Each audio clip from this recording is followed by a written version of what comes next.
तुम एक जहनी मरीज की वजह से यहाँ हो। जब वो जिंदा था उसने तब भी तुम्हारा जीना हराम किया हुआ था, और जब वो चला गया है तब भी तुम्हें मुसीबत में डाल कर गया है। तुम ठीक हो ना?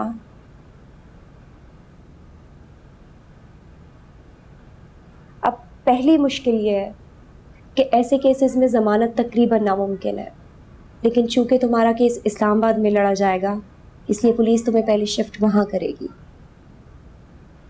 मैं कोशिश करूंगी कि इस्लामाबाद से तुम्हारे बेल के ऑर्डर्स निकलवा लूं। तो ये हो जाएगा ना?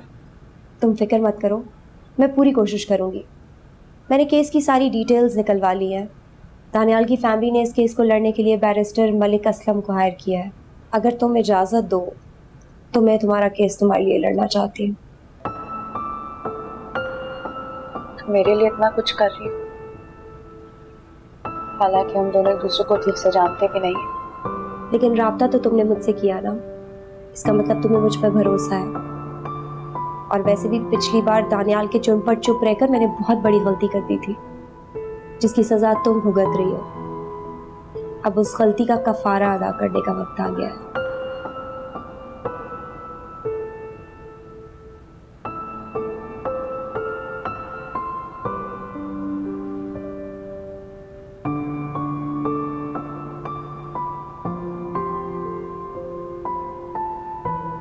हेलो, अस्सलाम वालेकुम।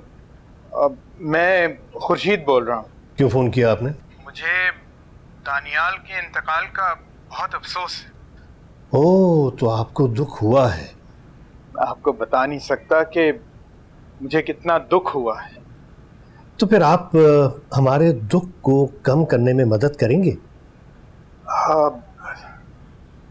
जी जी बताएं, मैं आपके लिए क्या कर सकता हूँ? तो फिर अपनी बेटी को सजा दिलवाने में हमारी मदद कीजिए।